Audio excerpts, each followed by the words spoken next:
하나님께서 우리들에게 들려주시는 음성을 듣는 저와 여러분 되시고 그것이 은혜 되시길 바라겠습니다. 한마디로 이 본문 말씀은 크게 보면 기대하라, 하나님의 뜻은 선하다입니다. 그리고 포로의 땅에서도 준비된 축복, 하나님의 마음속에 담긴 나를 위한 비전, 결코 흔들리지 않는 하나님의 약속, 이것이 오늘 본문에 흐르는 주제라고 볼 수가 있겠습니다. 그래서 설교 제목을 빈들에서 피어난 희망의 꽃 이렇게 잡았습니다. 메마른 땅에 꽃이 필까요? 안 피죠. 네? 안 펴요. 예, 안 펴요. 폈다가도 다 죽어요. 폈다가 다 죽어요. 자, 그것이 우리들의 관점입니다. 맞습니다. 삶의 여정이 황무지 같을 때가 있습니다. 발 밑은 갈라지고 머리 위로는 너무도 뜨거운 태양이 내리쬐다 보니까 희망조차 그림자조차 보이지 않을 때가 있습니다. 그러나 오늘 하나님은 그런 메마른 땅에도 소망의 꽃을 피우시는 분이다라는 것을 또 분명히 보여주고 계십니다.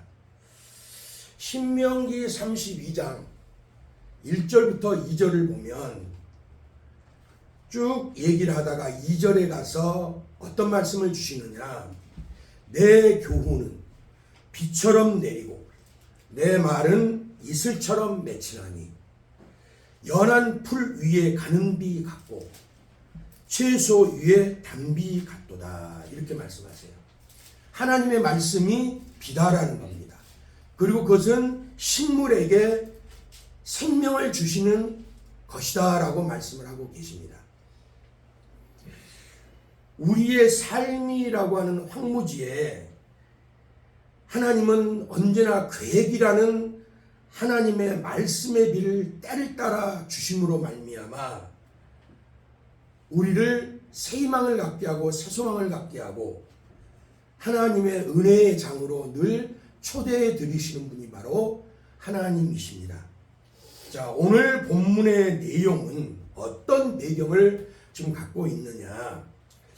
바벨론이 유다를 총 3번에 걸쳐서 침공을 해 들어옵니다. 히스기야가 내탕고의 보물들을 다 보여주고 자랑했죠. 그리고 그 후로 이사야가 예언하고 책망한 것처럼 바벨론의 침공이 총 3번에 걸쳐 들어오게 되는데, 첫째 1차로 예수님 오시기 한 605년 전쯤에, 우리로부터는 2605년 전쯤에 그때 1차 포로가 이 포로로 끌어간 사람들이 있고 또 침공을 해 들어왔습니다. 그리고 2차가 바로 BC 597년, 예수님이 오시기 597년 전에 두 번째 전쟁이 일어나게 됩니다. 그리고 마지막 세 번째, 예수님 오시기 586년 전에 예루살렘이 멸망함으로 이스라엘이라는 나라가 사라지게 되죠. 오늘 이 본문의 배경은 두 번째 이 포로 시기, 그리고 두 번째 바벨론 제국이 쳐들어와서 이스라엘을 삥 두르고 이제 오도 가도 못하게 막는 그 시기에 주어진 말씀이 바로 오늘 본문의 내용이에요. 근데 벌써 이때는 이미 1차 포로로 끌려간 사람들이 있었다라고 말씀드렸죠. 많은 사람들이 바벨론으로 포로로 끌려가 있었어요. 그들에게 이 예레미야가 편지를 써서 보낸 것이다라고 보는 것이 수많은 오늘날 성경을 연구하는 학자들의 관점이에요. 맞습니다. 이때 597년에 누가 이스라엘의 왕으로 등위를 하느냐? 이스라엘의 마지막, 남유다의 마지막 왕이었던 시드기야가 왕위에 올랐는데, 시드기야를 둘러싸고 있는 배경은 너무나 어려운 상황이었어요. 자, 지금도 친중이다, 친미다. 우리도 국론이 막 나뉘죠. 그런 것처럼 유다도 바벨론이냐 애굽이냐 이렇게 두 파로 갈렸어요. 누가 국내 대신들, 지금으로 하면 장관급들, 유력자들, 정치인들이 그렇게 두 파로 갈라졌다는 거예요. 시드기한테 왕이여 애굽으로 우리가 가야 됩니다. 애굽에 우리가 손을 잡아야 됩니다. 안 됩니다 왕이여 바벨론하고 손을 잡아야 됩니다. 이 두 파로 갈라져요. 어디로 가야 될까요? 고민이 많을 수밖에 없죠. 그런데 하나님은 예레미야를 통해서 바벨론으로 가라는 것이었어요. 바벨론에 항복하라는 것이었어요. 그러니까 이런 매국노 같은 하면서 이 애국파들이 아주 득세를 했습니다. 그런데 재밌는 것은 이때 시드기야 왕은 바벨론의 느부갓네살이라고 하는 왕이 너 유다의 왕해 하면서 여호야긴이라고 하는 조카를 밀어내버리고 시드기야를 너 왕해 하면서 왕위에 앉혔어요. 그러면은 시드기야는 누구 편을 더 들어줘야 돼요? 바벨론 편을 들어줘야 되는데 그렇지 않으니까 바벨론 왕 입장에서는 괘씸하기 그지없습니다. 그래서 군대를 보내가지고 삥 둘러서서 오도가도 못하게 만들어 놓은 상황이에요. 그때 예레미야는 시대들의 바벨론 편을 들고 바벨론을 가자고 하는 바람에 미움을 받아서 갇혀있는 그 상태였어요. 그때 하나님 어찌하오리까 하면서 기도할 때 하나님이 소망의 메시지를 준 것이 바로 오늘 본문의 내용이에요. 그래서 앞에 말씀드린 것처럼 또 앞에서 봉독한 말씀처럼 바벨론에서 70년이 차야 포로 생활이 끝나야 돌아온다. 그러니까 이때 시드기야가 왕위에 막 등극을 하니까 우리 옛날 조선시대도 어때요? 왕위에 등극하면 명나라에 사신을 보내죠. 그런 것처럼 시드기야가 바벨론에 사신을 보낼 때 그때 예레미야가 사신으로 가는 사람한테 이 편지를 써가지고 보낸 거예요.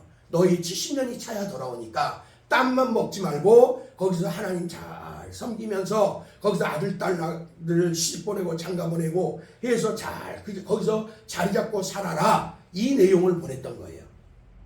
그런데 그것만 있는 게 아니라 하나님은 반드시 또 다시 돌아오게 해주겠다는 소망의 메시지를 주신 것이 바로 오늘 본문의 내용인 거예요. 그러니까 영원토록 포로가 되는 것이 아니라 너희가 잘못하고 우상숭배하고 하나님 앞에 징계를 받음으로 70년 동안은 포로 생활을 하겠다마는 그 후엔 너희가 평안히 돌아오게 될 것이다 라고 소망을 주고 있는 게 오늘 본문의 내용이다 이 말입니다. 그래서 한마디로 포로의 땅에서 평안을 노래하는 하나님의 노래이기도 한 것이 바로 본문인 내용이에요. 지금 그래서 그러지 않습니까? 너희를 향한 나의 생각을 내가 아나니 평안이요 재앙이 아니라 너희에게 미래와 희망을 주는 것이니라. 포로에게 무슨 소망이 있겠어요? 나라를 이룬 국민에게 민족에게 무슨 소망이 있겠습니까? 그때 하나님은 너희를 향한 나의 생각은 평안함을 주고자 하는 것이 내 마음이라는 거예요. 내 뜻이라는 거예요. 하나님. 재앙이 아니라 너희에게 미래와 희망을 주겠다라는 거예요. 하나님은 말씀이라고 하는 이 화폭에다가 지금 당신의 마음을 분놀림하듯이 움직이시면서 평안과 소망을 이스라엘에게 지금 전해주고 계시는 겁니다. 한마디로 바벨론 이국 땅에서 쓰라리게 흘리는 이스라엘 백성의 눈물은 망국과 망향의 아픔을 담은 탄식의 노래이지만은 하나님은 그것을 그 흘리는 눈물을 회개의 눈물로 바꿔주시고 회개의 눈물 뒤에 반드시 소망의 눈물, 기쁨의 웃음으로 바꿔주겠다라고 하는 것이 바로 오늘 말씀의 내용이에요. 시 137편에 보면 기가 막힌 이스라엘의 탄식이 나오는데 거기 뭐라고 얘기를 하냐면 이렇게 얘기합니다. 우리가 바벨론의 여러 강변 거기에 앉아서 시온을 기억하며 울었도다. 시온은 이스라엘을 말합니다. 그래서 지금도 이스라엘을 시오니즘 하는 이유가 바로 이 시온 신의 산에서 의미를 부여해서 하는 소리인데 한마디로 고향 땅을 향해서 예루살렘을 향해서 우리가 울었다 이 말이에요. 망향가를 불렀다는 소리입니다. 그런데 고향 잃은 것도 나라 잃은 것도 서러운데 이 적국의 사람들이 바벨론 사람들이 뭐라고 조롱하느냐. 그 중에 버두나무에 우리가 우리의 수금을 걸었나니. 수금을 건 이유가 뭐냐. 이는 우리를 사로잡은 자가 거기서 우리에게 노래를 청하며 우리를 황폐하게 한 자가 기쁨을 청하고 자기들을 위하여 시온의 노래 중 하나를 노래하라 하미로다. 그러니까 포로로 잡아온 유대 민족들에게 야, 너 시온에서 부르던 노래 있지? 이스라엘에서 부르던 노래 있지? 유다에서 부르던 노래 있지? 노래 한 자리 해봐. 이렇게 조롱했다는 거예요. 그러니 얼마나 기가 막히겠습니까? 그 심정을 지금 표현하고 있는 거예요. 그러면서 우리가 이방 땅에서 우리가 바벨론에서 어찌 여호와의 노래를 부를까? 하나님을 찬양하는 그 노래를 내가 어떻게 우리가 부를 수가 있겠느냐? 이 말인 거예요. 그러면서 예루살렘아 내가 너를 잊을진대. 예루살렘을 마치 사람처럼 의인화시켜가지고 감정을 호소하듯이 이야기를 합니다. 예루살렘아 내가 너를 잊을진대 내 오른손이 그의 재주를 잊을지로다. 내가 예루살렘을 기억하지 아니하거나 내가 가장 즐거워하는 것보다 더 즐거워하지 아니할진대 내 혀가 내 입 천장에 붙을지로다. 여호와여 예루살렘이 멸망하는 날을 기억하시고 에돔 자손을 치소서. 그들의 말이 헐어버리라 헐어버리라 그 기초까지 헐어버리라 하였나이다. 얼마나 기가 막히느냐. 야곱의 형이 에서죠. 에서 족속은 그럼 뭐예요? 사촌지간 아니에요? 이스라엘하고. 근데 그들이 예루살렘이 멸망하는 날에 잘한다 잘한다 바벨론아 어서 빨리 유다를 멸망시켜라 하면서 옆에서 그렇게 춤추고 노래하고 그렇게 부채질했다라고 지금 그 아픈 마음을 토로하고 있는 겁니다. 그러면서 멸망할 딸 바벨론아 내가 우리에게 행한 대로 내게 갚는 자가 복이 있으리로다. 내 어린 것들을 바위 위에 메어치는 자는 복이 있으리로다. 그러니까 너희가 이렇게 압박했지만 한마디로 하나님께서 우리를 갖다가 보응을 해주시고 우리의 이런 억울함을 들어주실 거다라는 그런 소망을 담고 노래하고 있는 것이 바로 시 137편의 이야기인 거예요. 바로 이런 데서 망향의 노래를 부르고 망국의 노래를 부르면서 슬퍼하며 탄식했어요. 그런데 그것을 하나님은 기쁨의 웃음으로 미소로 바꿔주겠다고 하는 것이 오늘 본문의 내용입니다. 맞습니다.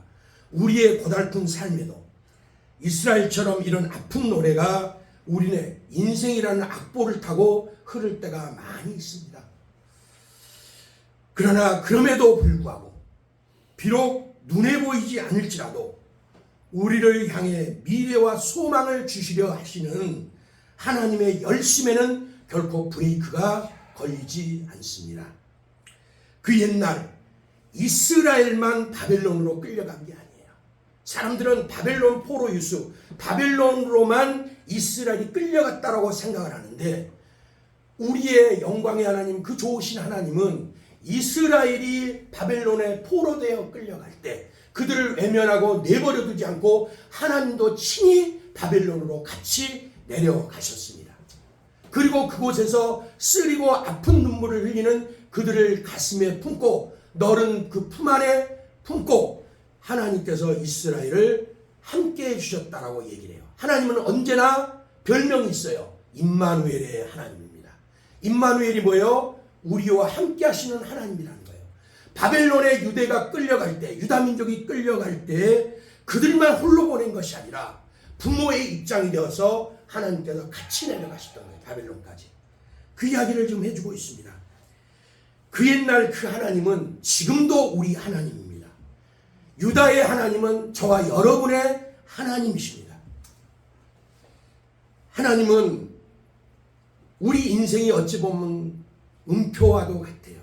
음표는 뭐예요? 음표의 높낮이에 따라서 굴곡에 맞춰서 다양한 음정과 소리가 나오게 돼 있죠.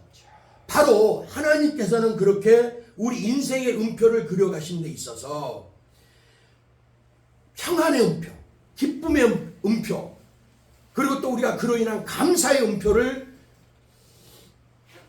음정을 낼 수 있도록 하나님은 그렇게 우리의 삶 속에서 인도해 가지고 그려가시는 정말 실력 있는 작곡가 하나님이시기도 합니다. 그 하나님의 음표 하나하나, 하나님이 그려주시는 내 인생의 음표 하나하나가 우리를 기쁨과 소망과 은혜로 이끌어 가시는 그런 것이다 라고 하나님은 말씀을 하고 계십니다. 우리의 부르짖음 속에서 하나님의 얼굴을 우리가 볼 수가 있습니다. 우리의 애통함 속에서 하나님께서 품어주시는 그 사랑을 우리가 느끼고 만져볼 수가 있습니다. 그것이 바로 너희가 내게 부르짖으며 내게 와서 기도하면 내가 너희를 들을 것이요 너희가 온 마음으로 나를 구하면 나를 찾을 것이요 나를 만나리라. 하나님은 귀를 닫고 계시지 않습니다. 우리의 기도가 들리지 않는 머나먼 하늘 위에 계시는 분이 아니라 부르짖는 우리의 숨소리를 듣고 작은 나의 몸짓 하나에도 응답하시고 반응하시는 예민하신 우리 좋으신 하나님이시다라고 얘기를 합니다. 우리의 몸짓 하나하나까지도 주목해 보시는 그 좋은 하나님이 우리 하나님 되시고 지금도 우리를 보고 있습니다. 하나님이 여기서 온 마음으로라는 단어를 써서 말씀하고 계세요. 온 마음으로.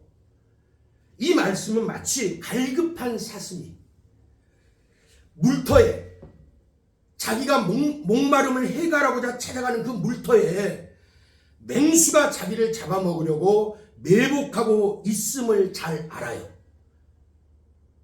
사슴이 내가 지금 목이 말라 물을 먹으러 가는 그 물터에 나를 잡아먹으려고 기다리는 맹수가 있음을 알지만은 당장 목이 찢어지고 죽을 것만 같은 그런 목마름이기 때문에 그런 목마름을 해결하고자 헐떡이면서 물을 찾듯이 우리의 갈급한 그런 사슴 같은 심령 안에 하나님께서는 선한 소원을 주시고 그 소원의 발걸음을 따라서 그리고 그 소원의 헐떡임을 따라서 하나님이 계시는 영적 물터로 우리를 인도하십니다. 그래서 빌립보 2장 13절에 뭐라고 얘기를 하십니까?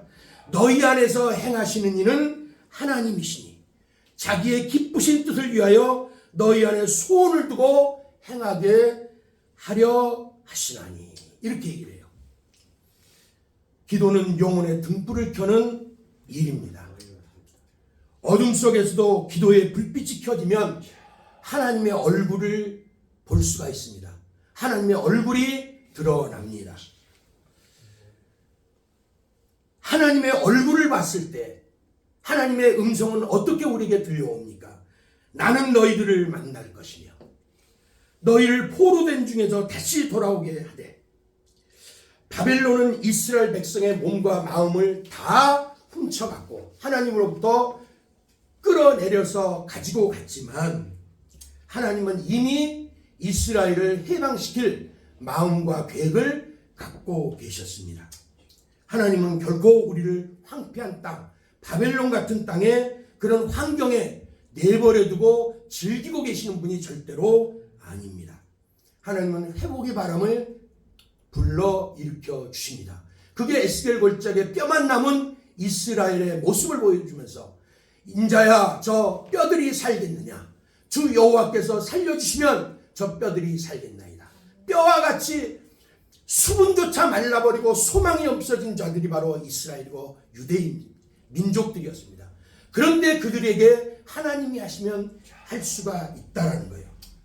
하나님은 우리가 이모저모로 그리고 이 환경 저 환경으로 매여있는 포로되어 있는 그 족쇄들을 풀어내고 우리에게 자유의 날개를 달아주시는 좋으신 하나님, 능력의 하나님이다라고 얘기를 합니다. 그 날개로 우리는 약속의 땅을 향해, 우리는 이 땅이 약속의 땅이 아닙니다. 영원한 본향 그 약속의 땅을 향해서 계속해서 끊임없이 날아갈 것이라고 하나님은 약속을 해주고 계십니다. 이스라엘이 본토로 귀환한 것처럼 우리의 영원한 본토 천국까지 말입니다. 노아의 7빛깔 무지개를 한번 생각해 보십시오. 얼마나 영롱하고 알록달록합니까?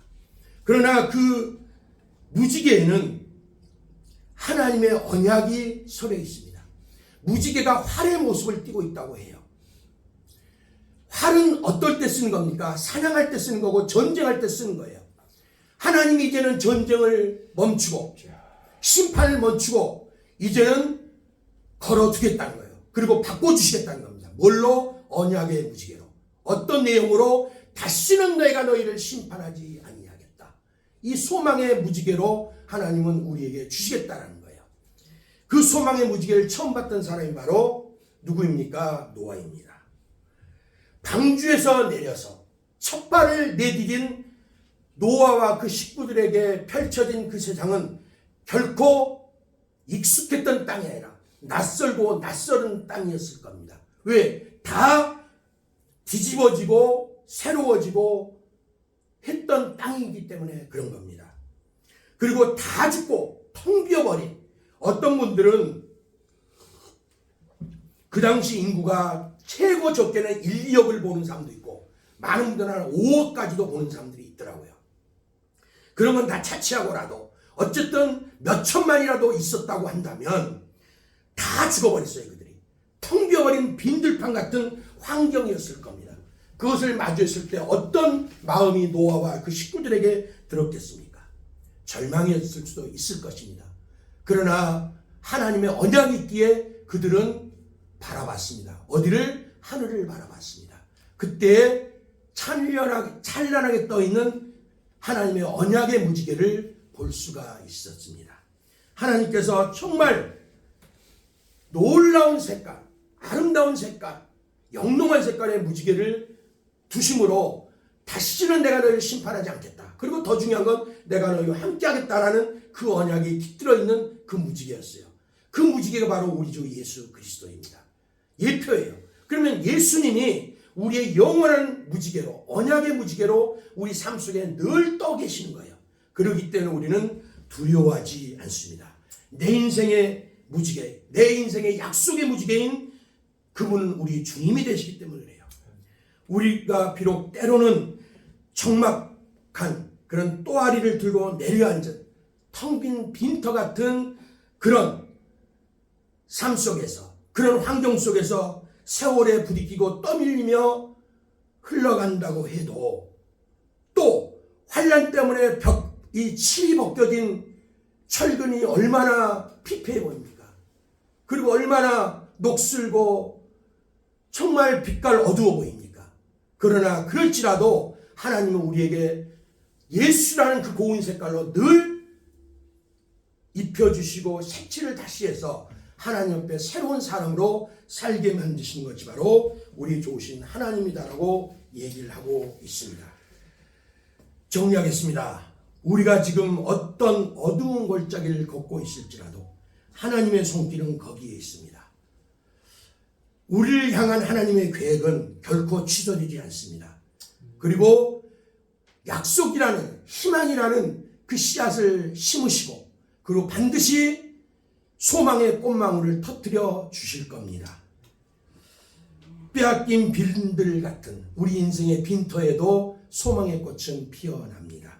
지금 국가적으로, 경제적으로, 사회적으로 모든 것이 어렵고 힘듭니다.